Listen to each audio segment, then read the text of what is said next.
Kape tayo guys.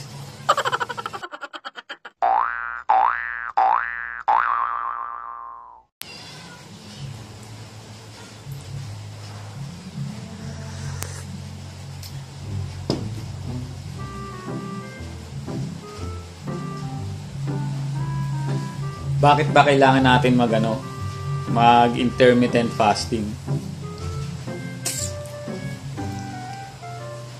Kailangan natin yun kasi nasanay tayo sa yung eating habit natin na kumain lang ng kumain, walang oras eh. Yung intermittent fasting kasi hindi siya diet, kumbaga siya, eating pattern siya, hindi siya diet.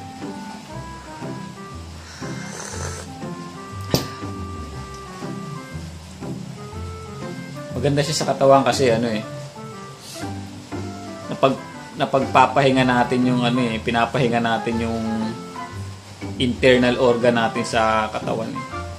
Hindi tulad kapag kakain tayo ng kain, yung mga internal organ natin sa loob ng katawan, wala silang pahinga. Trabaho sila ng trabaho, digest sila ng digest ng pagkain. Diba?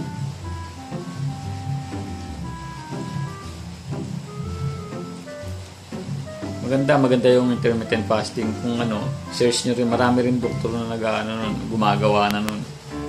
Based on research kasi yun, maganda talaga. Kagaya ngayon, pa lang.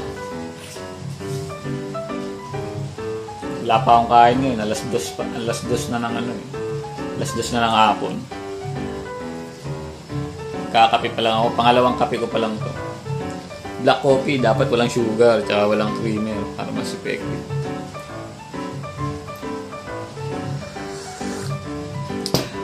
Bali, one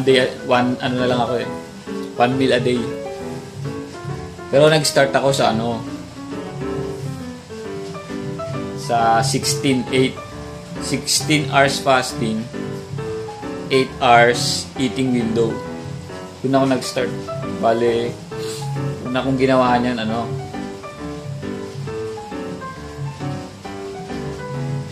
halimbawa, 8 p.m. last meal ko, 8 p.m. last meal. 8 p.m. ng gabi, last meal ko na yun. Hinto na yung kain ko. Sunod kong kain na niyan, kinabukasan na ng 12 p.m. 12 ng tanghali. Yan. Diyan ako nag-start Sinimulan ko muna ganyan. Tinanggal ko muna yung breakfast sa umaga kasi pag breakfast umaga, matik. Tinanggal ko lang yun. Tinanggal ko muna yun. Yun, nasanay ako hanggang sa inadjust ko na ng inadjust. Hanggang sa naging 2 p.m. na yung first meal ko, hanggang sa naging 3. Hanggang sa ngayon, 1 meal a day na lang ako. Pero dapat alam mo rin yung yung calorie intake ng katawan mo. Mahalaga din kasi yun. Tsaka yung macronutrients na kailangan ng katawan mo. Hindi yung fast ka lang ng fast tapos kakain ka ng kung ano-anong hindi masustansya. Tsaka dapat masustansya din yung kakainin natin.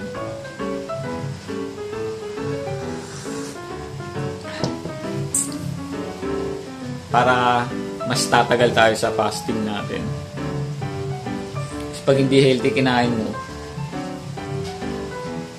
mabilis mong magutom. Mas lalo pagka puro carbs kinain mo, mabilis makagutom daw yung carbs eh. Yun yung nakakapagpabilis magpagutom sa tao, yung carbs. Dapat kakainin natin more on protein, good fats yan. Tapos yan, pampatagal ang fasting yan.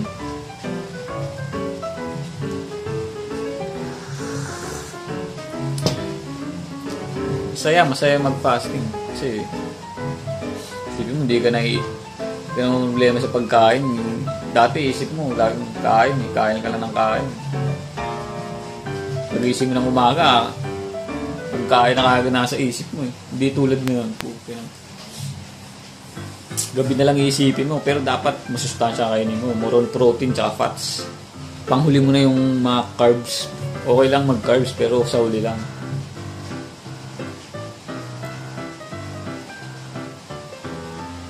Ayun, yung kapatid ko si Larry. Bihira mag-exercise yan. Kumbaga, once a week. Once a week lang mag-exercise yan. Push up lang, tsaka push up once a week. Pero yung resulta, tingnan mo nyo naman, di ba? Puta, may abs ka na pala. Oh, atas ka konti, atas ka. Wow! Putang ka na, nahangas na.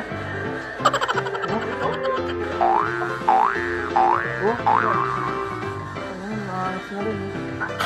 Intermittent fasting yan, guys.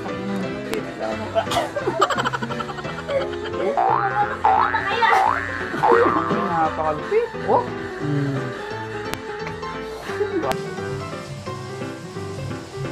Ganda, ang ganda. Parang nga sa tamad ito mag-exercise, mag-workout eh. Kahit di ka gaano nag-exercise, nakakapag-lose ka pa rin ng weight. Pero hindi muscle yung ilulose mo, kundi yung fats. Yun yung kinagandahan ng intermittent fasting. Kaya maganda siyang i-practice. Bali kasi, mga 2 taon ko na rin itong ginagawa, subo ko na eh. Kumbaga, maganda yung benefits hindi lang sa katawan, kundi sa mental health, at sa spiritual pa. Ganda rin.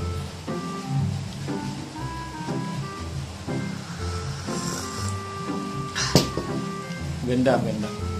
Try nyo. Tsaka nadi-detox kasi yung nyo eh.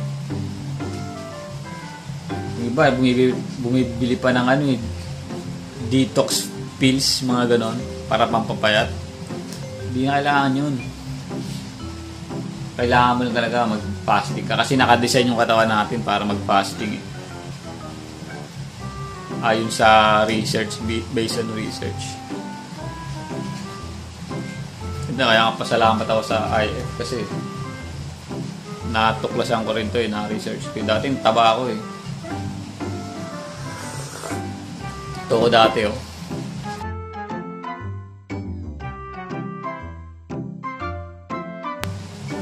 Taba ako pa dati, no? Ano ako niyan eh? Skinny fat ako niyan dati. Skinny fat.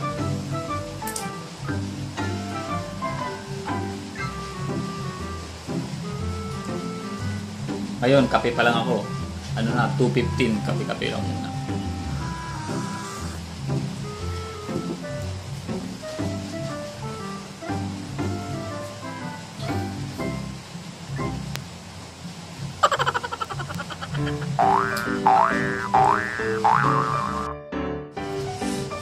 Tsaka simula nung nag-intermittent fasting ako, bihira na akong, hindi na ako nagkakasipon, tsaka hindi na rin ako nagkakaubo. Kahit maambunan ka, kasi nakakalakas din siya ng immune system. Nakakalakas ng immune system. Ganda, hindi tulad nung mataba pa ako.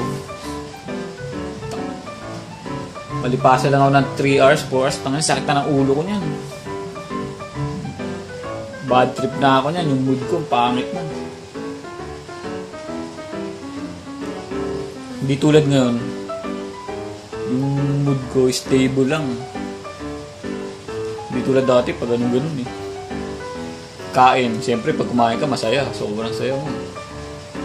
Pag nag-crush ka, bad trip ka na yan. Pag kumain ka ulit, saya ka na naman. Yung mood mo pag ganun. Hindi tulad kapag ka-fasting ka, stable lang. Hindi mag-i-spike yung insulin mo. Ganda eh.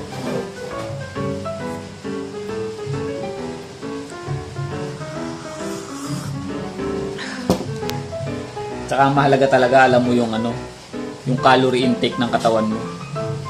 Kasi once na sumobra ka talaga sa calorie intake na kailangan ng katawan mo, tataba ka talaga. Pero pagka nasa calorie deficit ka, yun, maglulus ka ng weight nun. Dapat alam mo rin yun eh. Kasi ayun nga, nagpa-fasting ka nga. Pero yung mga kinakain mo, tataas naman ang calories, tapos sumusobra ka dun sa calorie intake ng katawan mo, tataba ka.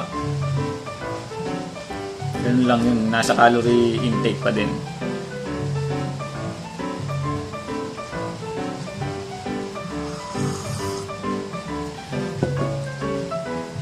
Saka sa intermittent fasting daw, pwede ka rin mag-build ng muscle while losing your fat. Diba? Ang ganda po. Kaya maintain muscle, lose fat, yun, pwede yun. Sa intermittent fasting. Yung ginagawa ko ngayon, mini-maintain ko na lang yung muscle ko. Ayoko mag-lose yung muscle ko. Ayoko na rin mag-gain kasi okay na sa akin yung ganitong katawan. Sakto lang. Payat lang. Check natin blood.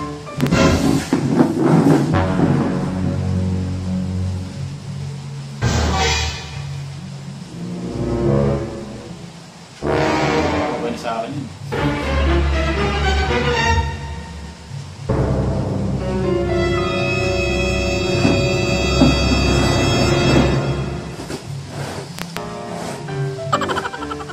Okay na sa akin yung ganang katawan.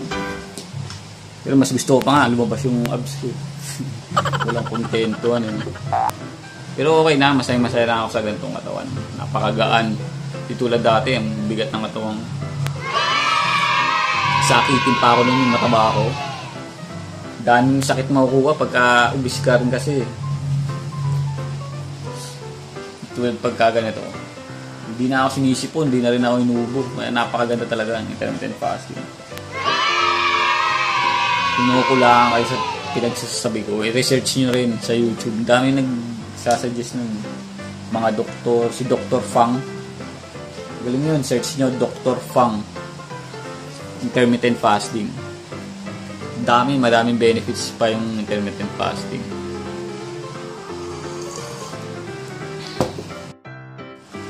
Tapos pala hindi ako nag-gym. Sa bahay lang ako nag-exercise. Mga push-up, pull-ups, mga ganun lang.